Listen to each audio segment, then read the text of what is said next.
할렐루야. 오직 예수님밖에 없습니다. 오늘도 주의 전에 나오신 여러분 모두에게 주의 크신 은혜와 위로와 평강이 임하기를 바랍니다. 용두삼이라는 사자성어가 있죠. 시작은 거창한데 끝이 별 볼 일 없을 때를 말합니다. 정말 시작도 쉽지 않지만 끝을 잘 내기는 더욱더 어려운 것 같습니다. 어쨌든 시작은 멋지게 시작했다가 끝이 흐지부지한 사람보다는 시작도 좋고 끝도 좋은 사람이 가장 좋은 인생을 산 것일 것입니다. 신앙생활도 역시 성령으로 시작했다가 육체로 마치는 것보다는 성령으로 시작했다 성령으로 마치는 것이 멋진 신앙이 되겠죠. 성경은 많은 신앙의 사람들을 우리에게 소개해 주는데 히브리서 12장 1절에 보면 이렇게 말합니다. 이러므로 우리에게 구름같이 둘러싼 허다한 증인들이 있으니 그랬어요. 저는 이 수많은 정말 허다한 증인들 가운데서도 여러분에게 한 사람을 소개하고 싶은데 바로 이 사람이 갈렙이란 사람입니다. 갈렙은 어떤 사람이냐 하면 우리에게 그렇게 많이 알려지지 않았습니다. 성경에도 그렇게 자주 나오는 사람이 아닙니다. 근데 오늘 본문에 보니까 그는 여분네의 아들이라고 소개되고 있습니다. 그러니까 아버지가 여분네라는 사람이겠죠. 그리고 또 하나는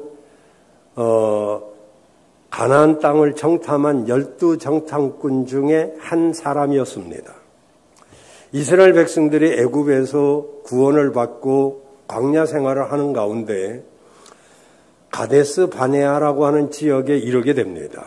바로 얼마 가지 않으면 가나안 땅입니다. 근데 갑자기 궁금한 생각이 들었습니다. 우리가 들어갈 가나안 땅이 도대체 어떤 땅인가? 하나님의 말씀을 믿고 가면 되지만 일단 궁금증이 생긴 이 사람들은 그만 참지를 못하고 그래서 각 지파에서 한 명씩 12명의 사람을 세워서 이제 가나안을 정탐하게 됩니다. 그중에 유다 지파의 사람으로 갈렙이 선정되어서 여호수아와 함께 12명이 가나안 땅을 정탐하게 되었습니다. 그 가나안 땅을 정탐하고 돌아온 정탐꾼들의 보고에 의하면 모든 사람들이 거기는 젖과 꿀이 흐르는 땅이다. 과연 좋은 땅이더라. 여기는 일치를 했습니다.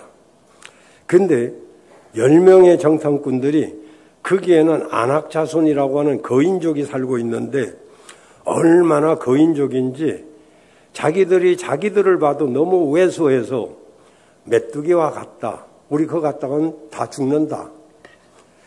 그러자 이 여호수아와 갈렙은 아니다. 그들이 비록 강하긴 하지만 하나님이 우리와 함께 하시면 그들은 우리의 밥이다. 라고 말을 했지만 그 말을 한 그 순간부터 이 두 사람은 이스라엘 백성들에게 돌에 맞아 죽게 될 정도로 위기에 빠지게 되었습니다. 어쨌든 이 일로 인해서 하나님이 격동하게 되셨고 출애굽을 한 백성들 중에서 여호수아와 갈렙만 가나안 땅에 들어가도록 허락을 하셨습니다. 갈렙이 가데스 바네아에서 정탐꾼으로 갈 때 그의 나이는 40세였습니다. 40살이었는데 그 후에 세월이 살같이 빨리 흘러가서 45년이 지나서 이제 가나안 땅을 거의 정복하긴 했지만은 12지파에게 지도를 갖다 놓고 이렇게 분배를 하게 되었습니다. 완전히 빈 땅으로 정복된 곳이 아니고 아직도 가나안 원주민들이 많이 살고 있는데 지역을 선정을 하게 되었습니다.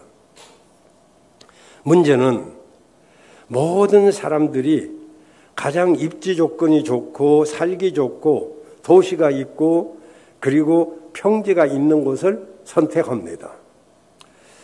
갈렙은 아까도 말씀드렸지만 여호수아와 동급입니다. 그리고 가나안 땅을 잘 정탐하고 돌아온 그런 공이 있기 때문에 얼마든지 제일 좋은 곳, 제일 좋은 입지 조건을 먼저 선택할 수도 있었습니다. 그런데 오늘 본문에 보면 갈렙은 이렇게 말합니다. 내 나이가 85세이긴 하지만 나는 아직 건강합니다. 헤브론 산지를 내게 주십시오. 다른 사람이 혹 그곳을 다 싫어할지라도 내가 그곳 원주민들과 싸워서 그들을 쫓아내고 그곳을 개간하고 개척해서 축복의 땅으로 만들어 사람이 살기 좋은 곳으로 만들겠습니다. 라고 말을 합니다. 이 갈렙의 용기와 그 기상과 신앙을 한마디로 저는 탁월한 신앙, 탁월한 삶이라고 말하고 싶습니다. 탁월하다, 이 말은 우수하다, 뛰어나다, 월등하다, 그런 뜻입니다. 우리가 인생을 탁월하게 살아가려면 인생에 여러 가지 영역들이 있죠. 예를 들어서 영적인 영역, 신앙이 얼마나 그가 탁월한지, 아니면 지적인 영역, 그의 어떤 참신한 아이디어, 그의 배움, 그리고 정서적 영역, 그가 얼마나 정신적으로 건강한가, 또 신체적 영역, 그가 육체적으로도 얼마나 건강한가, 또 가정 영역에 예를 들어서 배우자나 또 자녀가 있으면 자녀, 부모가 있으면 부모, 그리고 사회적인 영역, 직장이나 친구들이나 동료들, 그리고 취미 영역, 그가 어떤 취미로 소일을 하고 있는지, 또 재정적 영역, 개인 또는 가정의 재정 상태, 이런 여러 가지 영역들이 우리의 삶에 놓여져 있습니다. 어떤 사람은 돈 버는데 탁월할 수 있겠죠. 어떤 사람은 새로운 아이디어를 내는 아이템을 개발하는데 탁월한 사람도 있을 것이고, 어떤 사람은 사람을 잘 쓰는데 탁월할 수도 있겠죠. 그런데 그 어떤 것보다도 신앙에 탁월한 그런 나와 여러분이 되시기를 바랍니다. 영적으로 탁월하면 다른 것은 다 따라오게 되어 있기 때문에 신앙의 탁월함이 필요해서 저는 탁월한 신앙 모델로 갈렙을 여러분에게 오늘 소개하고 있는 것입니다. 그러면 갈렙의 탁월한 신앙은 어떤 것 때문에 그럴까요? 8절에 보면 먼저 그는 하나님을 온전히 쫓았던 사람입니다. 나와 함께 올라갔던 내 백성들은 백성의 간담을 높게 하였으나 나는 나의 하나님 여호와를 온전히 쫓았으므로, 그리고 끝절 앞절에도 보면 하나님이 여호수아를, 왜 7절이요?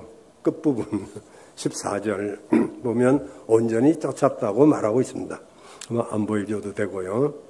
어쨌든 성경에서 세 군데, 지금 오늘 본문의 세 군데에서 이 갈렙은 여호와를 온전히 쫓았다 그럽니다.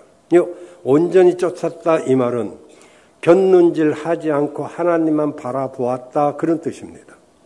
온전히 충분하다, 만족시키다 라는 의미인데 하나님이 충분히 만족하실 정도로 하나님을 쫓았다는 것입니다. 이 쫓았다는 말은 또 어떤 의미일까요? 우리는 하나님을 믿는다는 말을 자주 하지만 쫓는다는 말은 잘 들어보지도 못했고 하지도 않았을 것입니다. 믿는다와 쫓는다는 어떤 차이가 있을까요? 여러분, 믿음이란 우리 마음속에 있는 것이라고 한다면 쫓는다는 것은 바로 그 믿음의 행동을 말하는 것입니다. 마음으로 아무리 믿는다 해도 행위가 거기에 따르지 않으면 그 믿음은 자기 마음속에 있을는지는 몰라도 하나님을 충분히 만족시킬 수 있는 믿음은 아닌 것입니다. 여러분, 여기서 우리는 매우 중요한 진리를 발견하게 됩니다. 지금까지 믿음을 강조하는 말은 많이 했지만은 갈렙처럼 쫓는다는 행위를 말하지 않거나 그런 행위가 없었기 때문에 그 믿음이 살아있는 믿음, 탁월한 믿음이 되지 못했던 것입니다. 저는 늘 여러분에게 그런 말씀을 드렸습니다. 3H를 말씀드렸죠. 우리의 머리, 헤드, 영어로 그냥 3H라고 그렇게 말씀을 드리는데, 이 머리에서 이 믿어지는 것이 얼마나 어려운지 모릅니다. 근데 머리로는 이해가 될 수도 있어요. 근데 그 믿음이 머리에서 이 하트, 심장, 이 마음으로 내려오는 데는 30cm 정도밖에 안 되지만 이것이 30년도 걸리고 50년도 걸리고 아주 죽어도 안 내려오는 그런 믿음도 있습니다. 그래서 이 머리에서 믿어지는 믿음이라 할지라도 그것이 가슴으로 와서 정말 감격이 되고 느껴지고 체험이 되고 그리고 나서 핸드, 손으로 행동으로 나타나는 그런 믿음. 그래서 머리, 가슴, 손 이 세 가지가 완전하게 이루어진 그 믿음이 바로 온전한 믿음이라고 말할 수 있습니다. 그러려면 어떻게 해야 되느냐? 갈렙의 이름의 뜻을 알아야 됩니다. 갈렙의 이름의 뜻은 전심이라는 뜻입니다. 여러분, 갈렙은 하나님이 충분히 만족하실 정도로 하나님을 쫓은 것이죠. 성경에 보면 이 전심, 이게 얼마나 중요한지 잠언서 4장에 보면 이 마음에서 생명의 근원이 난다고 그랬어요. 그래서 이 마음이 얼마나 중요한지 몰라요. 여러분, 사랑의 반대말은 미움이 아니잖아요. 사랑의 반대말은 무관심 아닙니까? 근데 성경에 보면 전심으로 하나님을 섬긴 사람이 있는데 누구냐면 다윗입니다. 다윗은 하나님을 전심으로 섬겼기 때문에 정말 아주 시골 구석에서 태어났지만은 이스라엘의 두 번째 왕이 됩니다. 하나님 마음에 쏙 든 사람이 되었죠. 근데 그의 아들 솔로몬은 반심입니다. 반은 하나님을 믿었지만 반은 세상에 묻혀서 여인에게 묻혀서 살았죠. 그 하나님이 정말 심판하시고자 했지만 다윗과의 약속 때문에 미뤄 주십니다. 근데 솔로몬의 아들 르호보암은 완전 무심이었죠. 그래서 나라가 두 동강으로 갈라지게 됩니다. 이렇게 하나님을 섬기는 사람도 전심으로 섬기는 사람이 있는가 하면 반심으로 섬기는 사람도 있고 아예 무심한 사람들도 있습니다. 여러분, 메이어라고 하는 유명한 박사님이 갈렙을 이렇게 평가했습니다. 갈렙은 광야에서 피곤하고 지루했던 40년 동안 온전히 주님만을 바라보며 전진했습니다.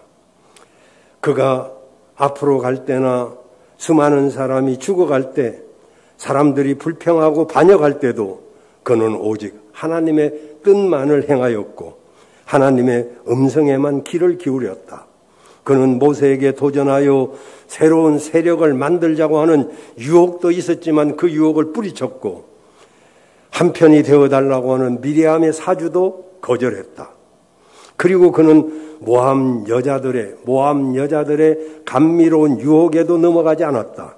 그는 언제나 변화무쌍한 바다 가운데 우뚝 선 바위와 같았고 구름과 비바람과 태양에도 아랑곳하지 않는 태산과 같은 사람이었다라고 평가하고 있습니다. 갈렙, 과연 믿음이 탁월하지 않습니까? 정말 우리들의 모델이 되기에 충분하지 않느냐 말입니다. 오늘날 많은 그리스도인들이 있지만 하나님을 온전히 쫓지 못하고 있는 사람들이 얼마나 많은지는 나와 여러분이 잘 알고 있습니다. 말씀대로 온전히 주님을 쫓느냐?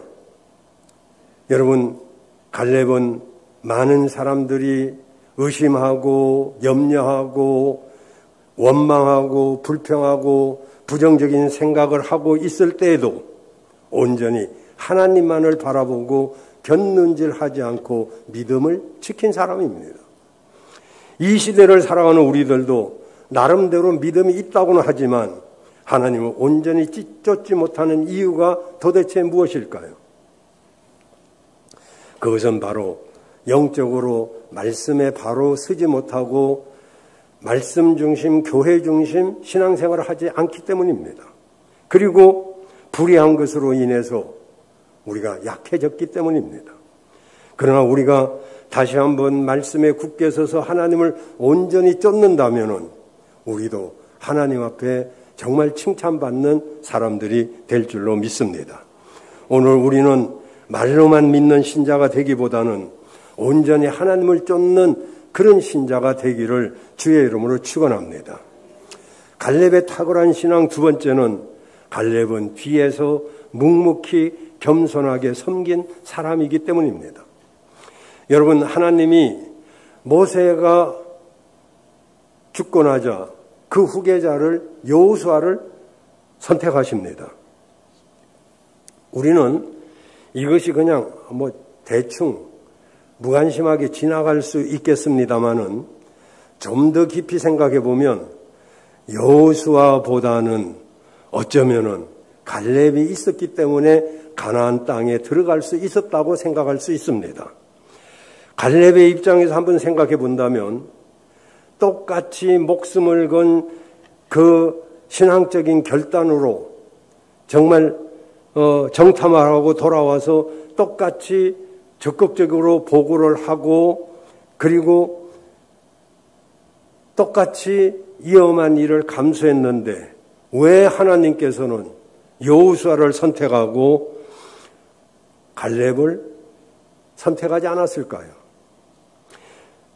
여러분들이 이 사실에 여러분들이 찬다면 여러분은 어떤 기분이 들 것 같습니까? 우리가 갈렙이 아니라고 그냥 지나가지만은 인간적으로는 얼마나 섭섭할까요? 정말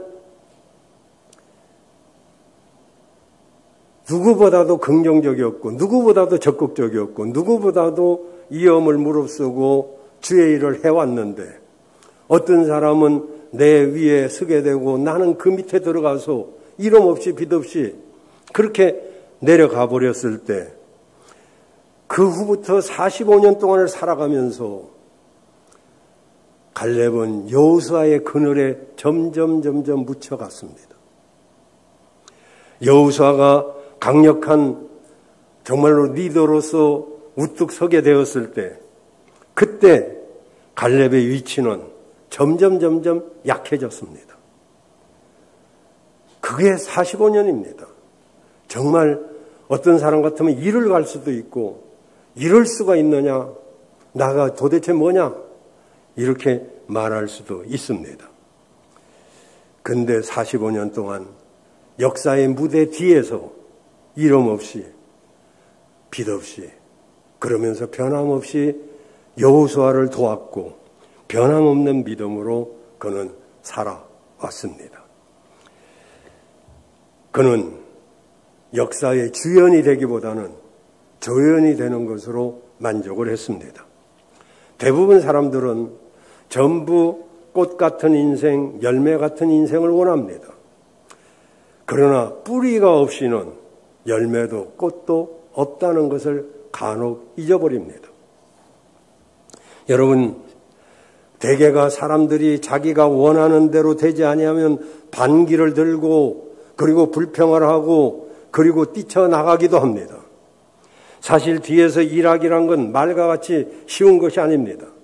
누구나 무대에서 주연으로 서기를 원하고 누구나 낯세우고 그리고 얼굴 나는 일은 누구든지 하려고 합니다. 그런데 이름 없이 빛 없이 저 뒤에서 묵묵히 섬기는 사람 그리 많지 않죠. 우리 교회도 묵묵히 섬기는 이름 없이 빛 없이 남들 몰래 그냥 그 자리를 지키면서 헌신하는 그런 사람들 때문에 오늘날 이 자리까지 오게 된 것입니다. 여러분, 그래서 세상에는 스타가 되기를 원하지만은 그 스타가 되는 데는 저는 그런 방면을 잘 모르긴 합니다만은 유명한 배우들이 위험한 어떤 장면을 연출하고 정말 스펙타클한 그런 스릴 만점인 그런 장면을 찍기 위해서는 본인이 직접 하는 사람도 있기는 하지만 그런 사람 간혹 있죠. 성룡 같은 사람이나. 그러나 다 스턴트맨을 씁니다. 스턴트맨은 그러니까 유명한 배우들의 손만 찍어갖고 그 사람 손인 것처럼 발만 찍는 사람, 발 배우도 있고 손 배우도 있고 손톱 뭐 이런 배우도 있다는 거 여러분도 아시겠죠? 다 이름 없이 빛 없이 어떤 사람들의 한 부분을 갖다가 쓰면서 그 사람을 돋보이게 합니다. 그래서 무대에 서는 사람은 주인공은 한둘이지만은 그것을 받쳐주는 수많은 사람들 때문에 그 주연이 빛나는 것이죠. 교회 일도 그렇습니다. 똑같은 하나님의 일을 하면서 뒤에서 협력하는 건 그리 쉬운 일이 아닙니다. 그러나 자신의 의를 드러낸 사람은 이미 이 땅에서 상을 받았다고 하나님이 말씀하고 있기 때문에 정말로 이름 없이 빛 없이 뒤에서 묵묵히 일한 사람들이 하늘나라에서 상급을 받게 된다고 성경은 말하고 있습니다. 저는 기도할 때마다 이 제단에 일꾼이 필요하지만 그러나 아론과 훌 같은 일꾼, 그런 일꾼보다는 저는 갈렙과 같은 일꾼이 있으면 좋겠다라고 늘 생각하고 기도합니다. 여러분이 그런 사람 되시기를 바랍니다. 비록 뒤에서 일을 한다고 해도 변함없이 정말로 기쁨으로 감사로 일하는 사람이 있다면 우리 교회는 여러분이 계십니다마는 정말 그분들을 보면 멀리서 제가 가만히 봅니다. 사실은 너무 감사하죠. 저런 권사님들, 저런 집사님들, 저런 분들이 있기 때문에 이 교회가 그래도 소망이 있구나 이런 생각을 해요. 저는 언젠가 물러가겠지만은 그래도 이 교회를 이름 없이 빛 없이 섬겨온 그분들이 이 교회의 주인 아니겠습니까?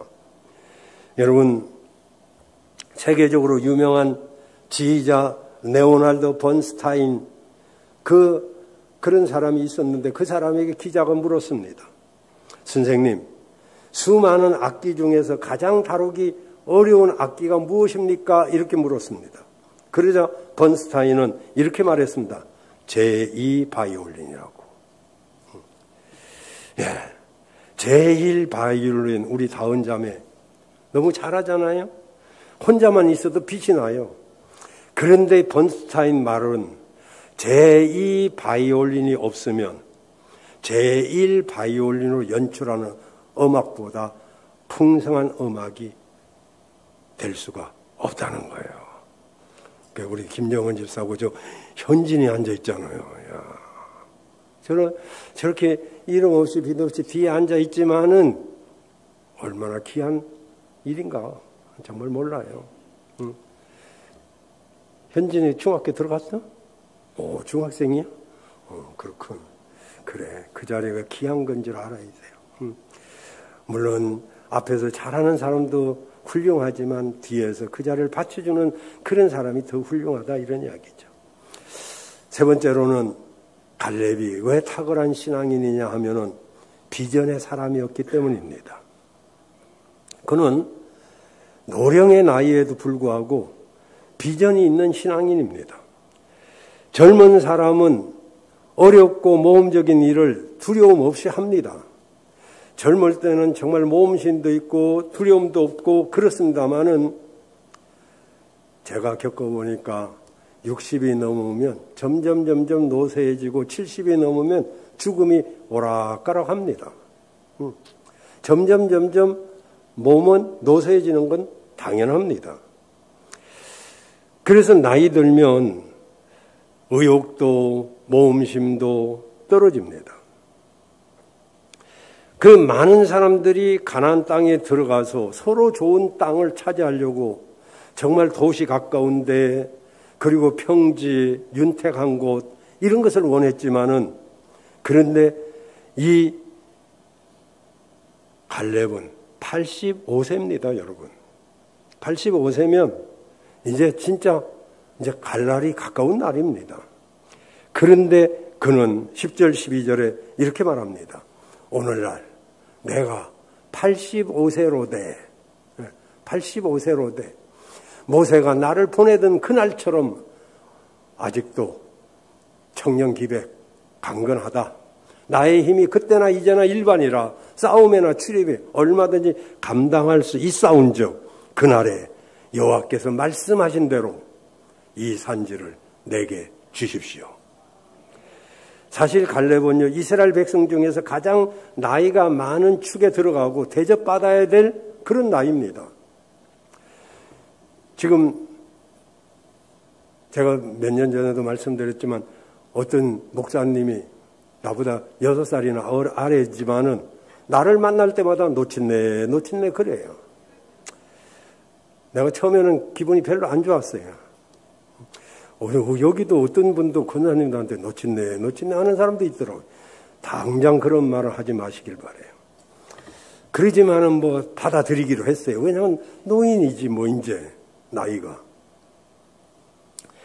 그러지만요, 지금 노년은 노인도 있고 늙은이도 있지만은 이 시대는 어르신, 액티브 시니어, 그리고 선배 시민이라고 하는 노인들이 있습니다.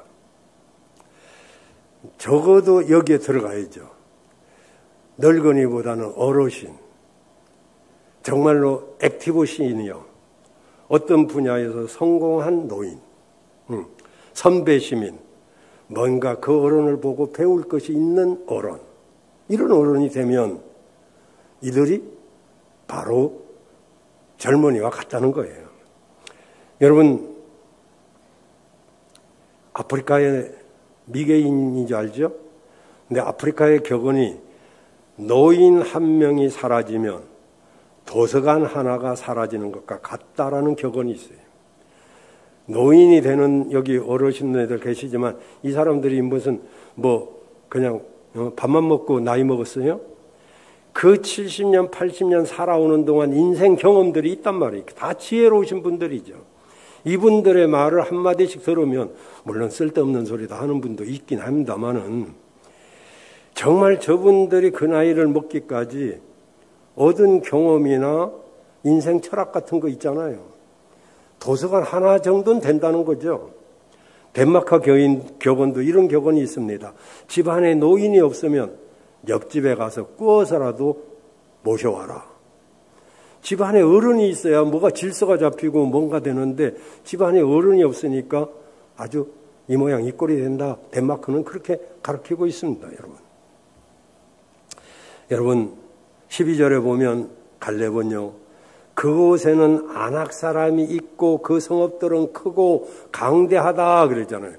그 성읍들은 크고 견고할지라도 무슨 말입니까?